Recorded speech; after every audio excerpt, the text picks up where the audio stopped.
Well, hey everybody, I'm Jan Erickson from Stepping Aside, and welcome to a comparison between the elder and the younger Futharks.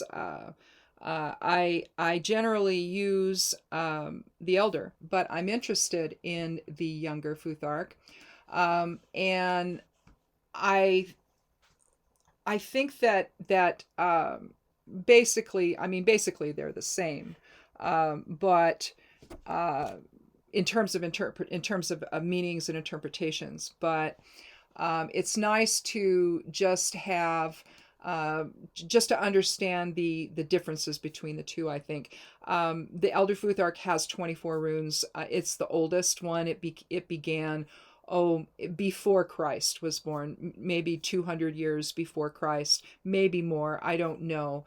It's very difficult. Uh, there's not a lot of information out there. It's quite limited, really. Um, we know things from the Eddas. We know things from the Havamal. We know different things. But at the same time, there's just not a tremendous amount of information out there. One writer that has written quite a few books is Edred Thorson, and and the reference material I'm using for what I'm talking about today comes from Northern Magic, which is an excellent book. He goes into detail on the younger Futhark, and although again, it just seems like most of this is just basically similar to the Elder Futhark. It's just nice to know because they're drawn differently, and a lot of these runes can be drawn differently anyway, because there's other Futharks out there. There's other rune scripts out there. The Anglo-Saxon. There's different ones. So what you choose to work with and how you choose to draw these, I think, is really just up to you. But for the purposes of this, we're just going to be looking at the elder and the younger. Um, let's see. The runes that were eliminated when the younger Futhark came into being. Now I've read different things. Anywhere from 400 AD to 700 AD is when the runes started shifting to a smaller version of them. And and again, those two the younger Futhark, the it can be some of it's thought to be Danish, some of is thought to be Icelandic, but they can also be written differently as well. So what I've done, I tried to put this over on Patreon. I tried to copy and paste my table over there, but the fonts didn't stay. So, and trying to find a font that my Mac desktop will allow me to install is like pulling teeth. I can't find one. I do have them on the laptop, and I have them on my Windows stuff, but in order to then have it appear for everyone, I had to do some cut and pasting, and do it that way, and bring them in as images instead of actual letters, that I can type out using a font script. But anyhow, what I've done here is the ones that I've had to, that are different, they're not going to be the same as what I'm showing you in terms of my runes. I've got them written out here so that you can see the difference. And again, you can use any one you want. It doesn't really matter. At least I don't think it does. Now, what Thorson talks about in Northern Magic, I just want to quickly talk about that. There's three factors within Northern Magic. You've got Troth, you've got Galder, and you've got Scythe. Troth is about the underlying shared tradition that we just all know. It's about integrity and honor, shared awareness, trust, harmony, and it's the underlying awareness of that. When I was very young, all my life, from 2 or 3 years old, I had this idea of what was right and what wasn't. It had nothing to do with the family I was born into. I did not get this type of belief structure from them. I didn't. It's not that they couldn't exhibit these things, but it was not formally taught to me. And there wasn't enough of it to where I I can say, okay, I got that from this parent or that parent or this grandparent or that aunt or that uncle. I can't say that. It didn't come from any of them. And I know because my mother I would make these pronouncements of, well, that's not right, or it should be this way. And she'd just look at me and was like, where are you getting this? And it's not that she disagreed. It's just that it wasn't taught to me. And I think that that's what that's called. I think that's an expression of truth. That's an inner shared knowledge from something outside of you, from the Akashic record, from that shared unity consciousness that we all come from, and that we're really still part of when we're manifesting into form. So anyhow, Galder is Odin's form of magic, and that's rune casting, invoking the will. It's a very inner tie, or not inner, but it's an inner invoking of the will to then communicate a certain thing to someone else, either via magic or divination. But it's an outer expression that comes from inner awareness. Now, so it's a blend. Now, Scythe, on the other hand, that's Freya's domain. Now, Freya is a goddess of that pantheon. She's a Vanir instead of an Aesir. Odin was an Aesir. And so she was more about herb magic and going within and trance work and accessing the inner realm and drawing whatever awareness she had from there. And generally speaking, and I can't speak for everybody, but for me anyway, I tend to do a blend of the two. And I always have. I just think I view them really as two sides of the bigger troth coin, if you will. And so and that's just how I see this. You might see it differently. Others might see it differently, but that's how I see this. So let's go ahead and move on. I didn't want to spend a whole lot of time on that stuff. I just wanted to give sort of a general understanding of that. And again, Thorson is one author to read. Diana Paxson is another. Lots of people out there write books on runes that are very good rune masters, have wonderful understanding of this. Very, very expansive in their awareness about runes. So I highly recommend that you do your own research and start looking at how people see this. And see if that can, I think it can only enhance your own awareness. So let's go ahead and start with Fehu and Fe. Fehu would be the Elder Futhark version. Fe is the Younger Futhark version. Well, if I can get it right here. There we go. It basically looks the same, kind of hard to see using this particular wood stock. But it's talking about life force and cattle and wealth. Wealth that's movable, wealth that's transactional. And of course, it can also mean wealth that's oppressive. Where you have it and someone else doesn't, and someone else needs it and you won't give it, right? So there's sort of a shared abundance sort of felt with this. The next one is Uruz.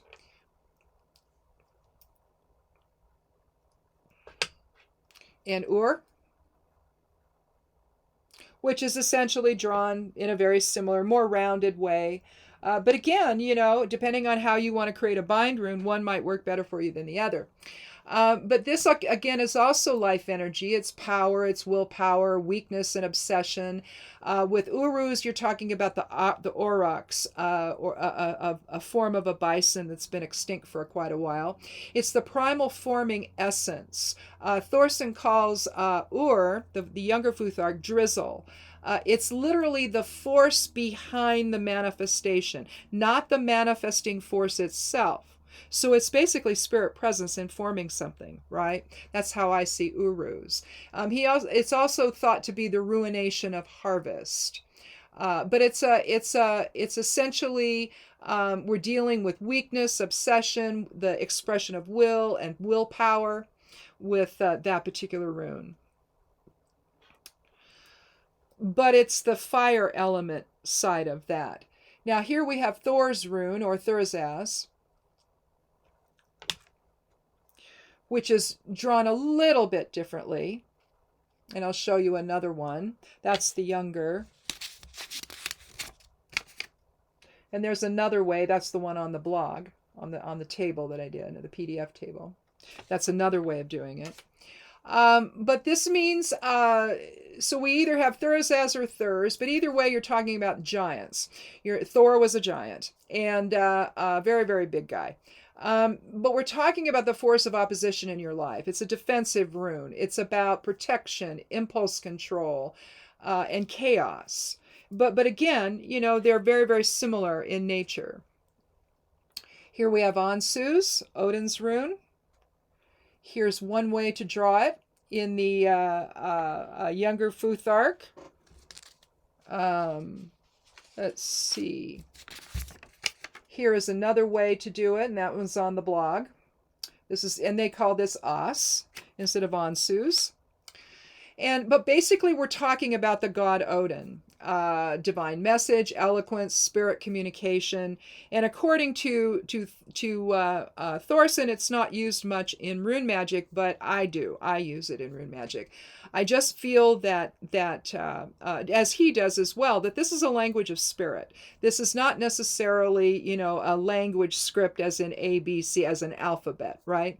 That this is more a way of communicating the essence of spirit into the world, or understanding the essence of spirit as it manifests into form. Rado and read or ride they look exactly the same. And it's integrated motion. It's rider and horse. It's the journey we take in form. It's justice as well. It's rationality, expressions of rationality. It's expressions of cycles, of rhythmic motion. Next we have Kenaz, or the torch, or the light of spirit, awakening, illumination. The same with Khan. But this also means a sore, or an ulcer, or a childhood disease, or a painful spot. Can also mean that.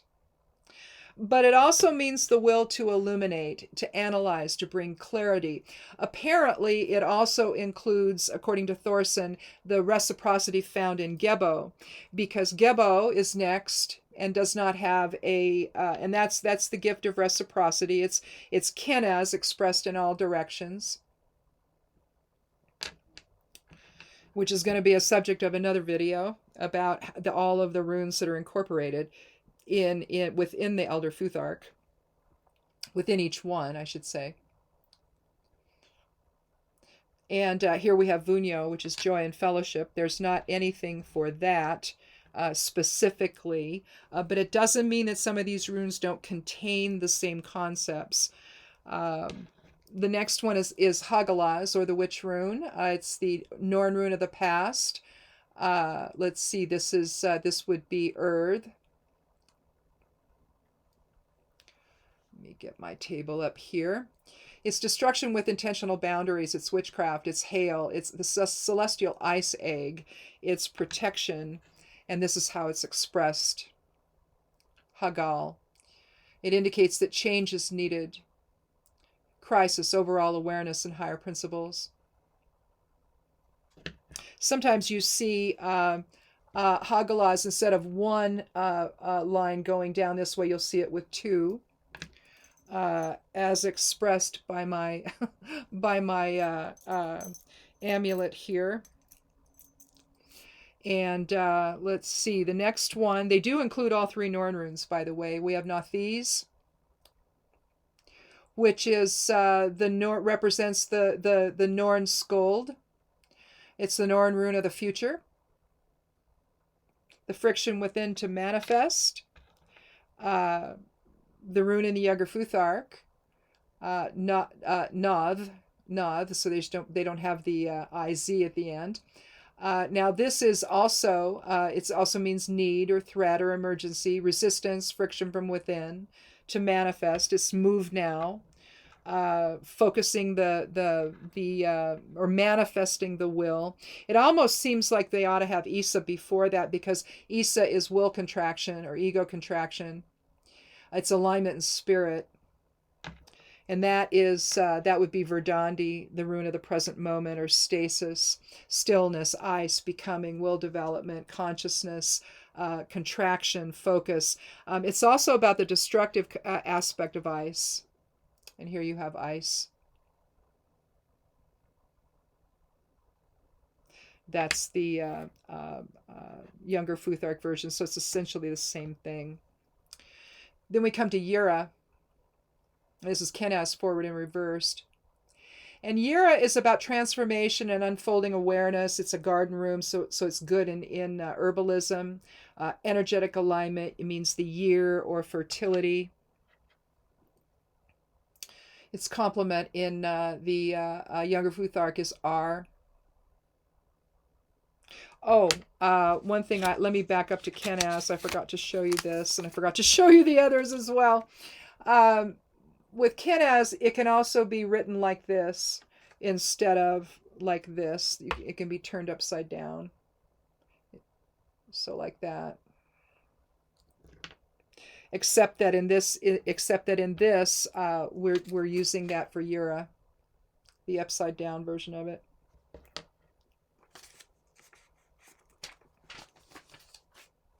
Hagalaz, we've already done that when we've shown the difference there between the two. But Yura is R. It can be written like this as well, or like this, with the younger. Let's see, the next one, I was and Perthro are not included in the younger Futhark. I was is the connection between opposites. It's one of the as above, so below runes. It links the two realms of spirit and form. It's Laguz, upward and downward, but not forward and reversed. So literally, it's a path of spirit. And then Perthro is fate. And that's not included, specifically anyway, in the younger Futhark.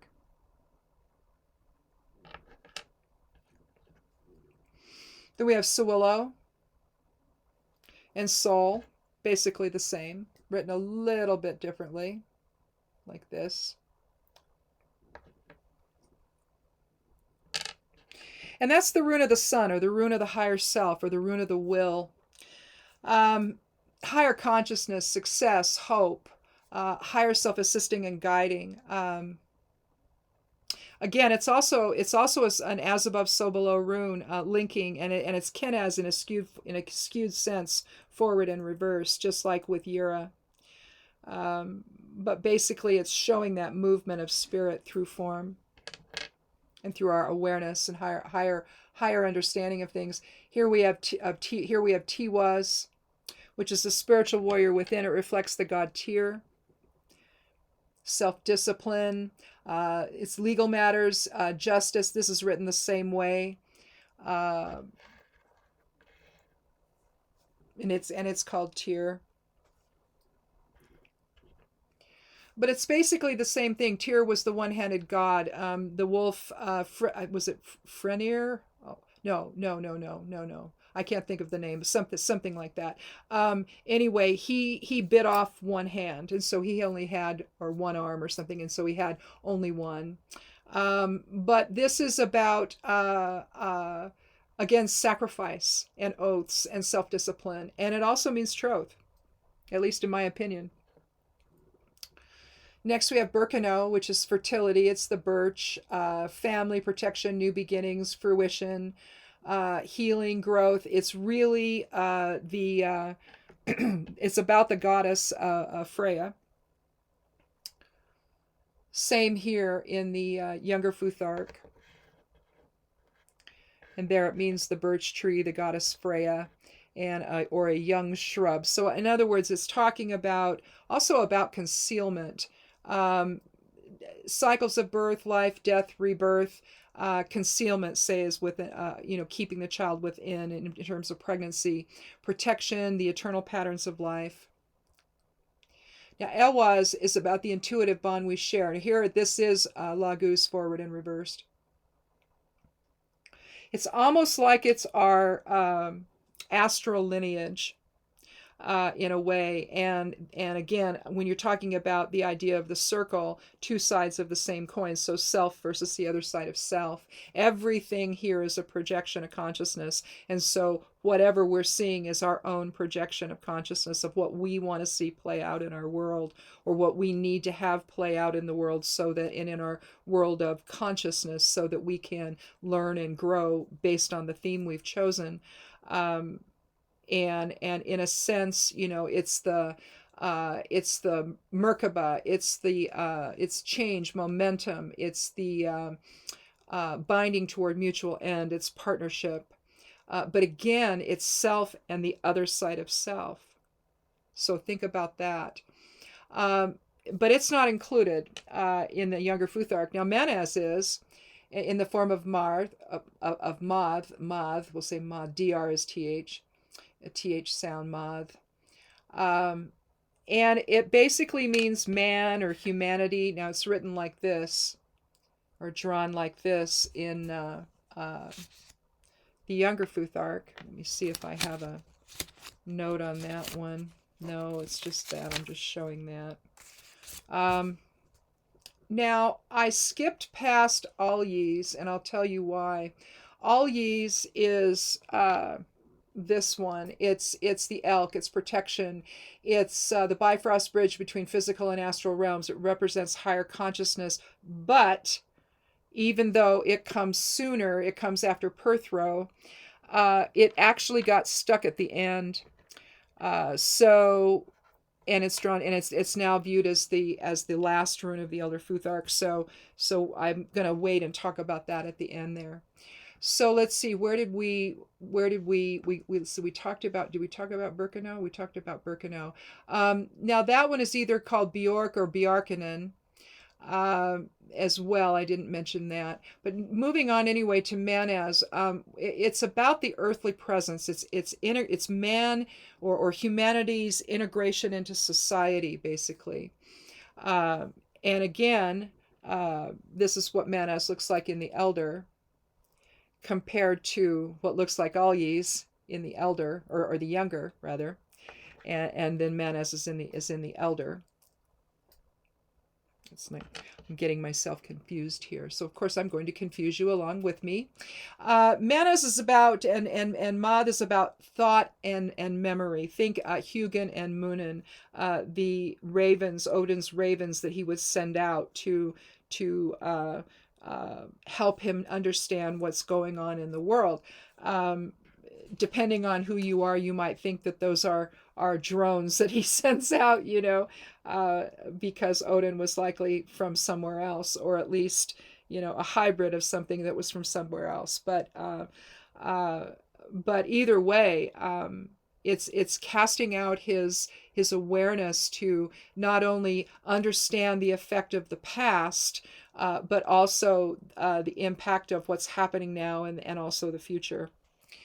Let's see. It's also divinity. It's divinity within humans. It's, again, higher consciousness. Now, Laguz is flow. It's intuition. It's harmony. It's clairsentience. It's the occult, the assertive female. It can be used in trance work. Empaths can use it to draw back energy to them as a magical hook. It's drawn the same way. Loger. In the Younger Futhark, the same way. I keep getting a little shine on that. I must have used a gloss spray on this instead of a satin one. The satin ones, I think, work better.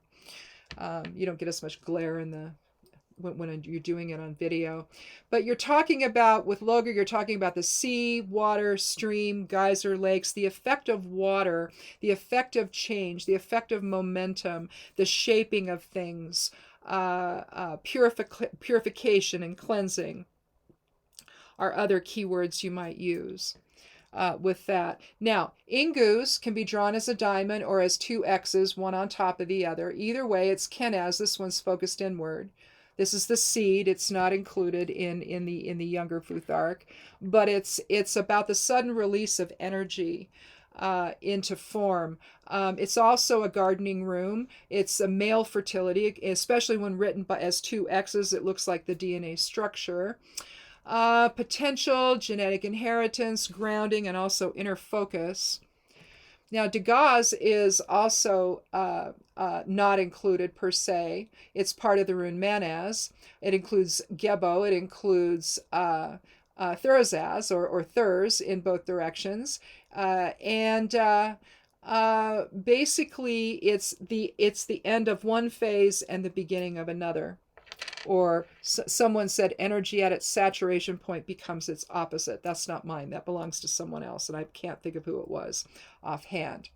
Now, the last rune of the Elder Futhark is Othala. This is the sacred space. This is heritage. This is ancestral tradition, ancestral awareness. It brings Ingus and Gebo together, but it's all Kenaz in all directions, inward and outward. The light of spirit, inward and outward expressed, because that's what we are. Yeah, I mean, if we could remember that, I think things would be a whole lot different on the planet, but, you know, we don't, and so we get confused. Got to remember the truth now. But anyway, lastly, we have Alyes, which is the elk, or the protection, or again, the Bifrost Bridge, between realms, basically. It's between the physical and astral realms, I should say. But then it's opposite, or it's opposite. It's drawn in an opposite way. It's just drawn upside down. This is either Ur or I think it's Ur, and it represents the U or the bow, not the bow, the bow, as in bow and arrow. It can also represent a large arrow. Also brittle iron. But basically, we're talking about protection. We use the bow and arrow for protection, for hunting, to protect ourselves, to find food. But basically, it's where are we sending our thoughts? How are we manifesting our thoughts? It's a very air element type of experience. When you look at it as Alyes, you're looking air, fire, and water up top, and earth below. So it's manifested soul energy. But as the U, we're talking the tree of eternal life. Alyes is also known as Elhas, Elhas. That's another way of saying that. But it also means termination, conclusion, eternity, and timelessness in terms of the Younger Futhark rune. So you can see that there are fundamental parallels between the two. I personally prefer to use the Elder Futhark simply because there are more runes here that can enrichen the experience. More runes to choose from, but it doesn't. But you can use either. It doesn't really matter. Whatever you're comfortable with. But again, if you want to explore the lore and the meanings behind both Futharks, the Northern Magic book by Edred Thorson is a really good one to look at, and pick that up there. There'll be a link to that. It'll be an affiliate link because I'm an Amazon affiliate, but there'll be an affiliate link to it both under the video and also over on the Patreon page where I'm going to have all this written up. And well, I don't have it all written up there. I have a link to where I have it all written up. And then I'll probably go ahead and put my notes down there as well, just so they have that over there too to refer to. But I guess that's it for this. I can't think of anything else I need to really say. Just know that how you use this is up to you. Whether or not you want to incorporate, one version of it in a bind rune, for example, and from one and not the other. An example might be with Hagal instead of Hagalaz. That's an interesting one to use. I have to think that it's the basis for the Helms of Awe and Hecate's Wheel and all of that.